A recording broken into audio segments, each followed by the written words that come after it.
feel like an act of aggression, be nice. Tap them nightly. Just say, friend, it's God, not them. Now I want you to preach to the most important person in the room, and that's yourself. Put your hand on you and tell yourself, it's not them, it's God. You're going to have to say this a few more times so that you can understand how a plan comes together. Your acts or your behaviors that express your annoyance with someone has to be put in perspective to what God is trying to do for you. God gives you a promise in the beginning. There's a blessing at the end, but it's the middle stuff that gets you from the promise to the blessing.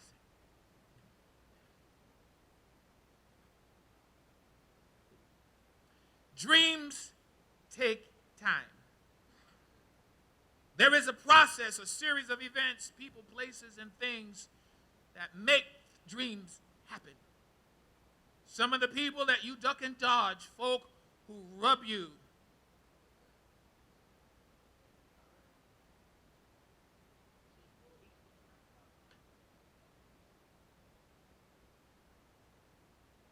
The wrong way, annoy you, irritate, and aggravate you, are plugged into your journey to propel you forward. I need help, God. From the time Joseph told his dream, a series of events manifested that could have frustrated him to the point of retreat. You cannot and should not give up your future because the system around you doesn't support you according to your expectations. If God be for you, who can really be against you? Let's go in there again. Let's go in there again.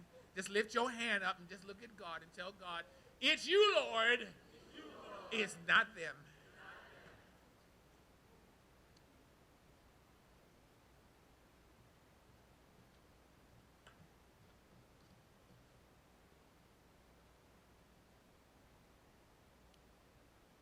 It took Joseph 21 years to mature to his dream's potential. We can see great things ahead of us. We can envision ourselves for greatness. It is possible to see potential, opportunity, and great possibilities before you. But if you have not matured to meet the potential of your dream, it can turn into a nightmare. When you arrive without the tools, you can't do the work. And if you have the tools and don't know how to use them, you are still handicapped to do the work. The process will get you there on time. The process will get you there well prepared. The process is like kneading bread. Kneading stretches the dough and develops the gluten, the springy stuff that gives bread its texture. It's necessary, a necessary step to ensure that the bread rises properly. Adversity and conflict are the kneading process to make sure that when you rise, you will have the right texture and that you will rise properly. The worst piece of bread in the world is to bite into a hard biscuit. People go in restaurants and sometimes if you know the folk, they'll tell you, you'll ask for bread and they'll tell you, wait a minute, they're baking some fresh bread. And I'm going to bring you out the fresh bread. If you knew and they don't know you so well, they start bringing out bread, and when sometimes you bite into it, it's been sitting for a long time. In fact, depending on who's cooking that day, there's some places we go to eat, and every now and then we say, somebody else is in the kitchen. It's Saturday, somebody else is in the kitchen.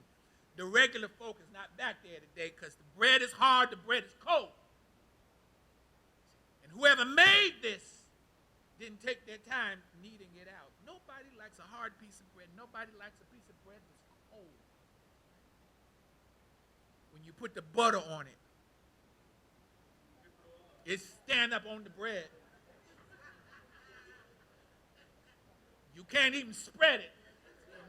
The butter's speaking, you say, nah, not on this.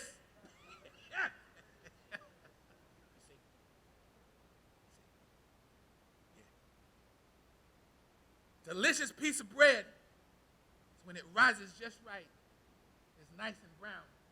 It's shiny. And you bring it out at the right time, you'll look like you're trying to get hungry. When you put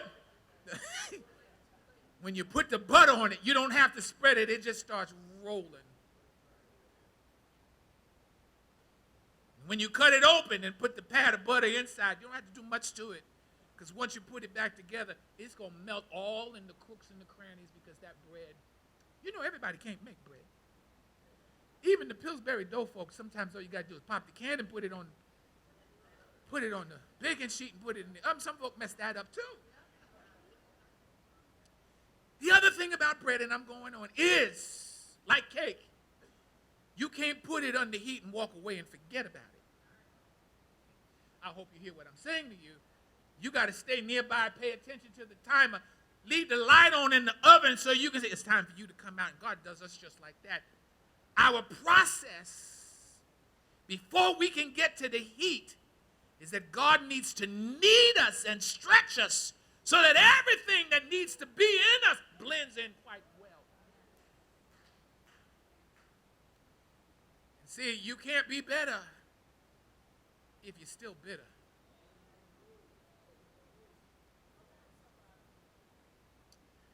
And there are people who are near you and by you and around you. You hate to see them coming. And because their manners are terrible,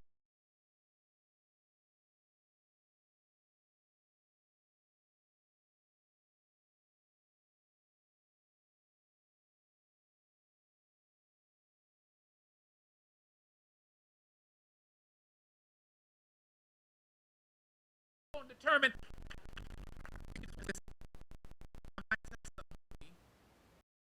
that you would be glad to hear, interested to hear. But just know while I'm telling on me,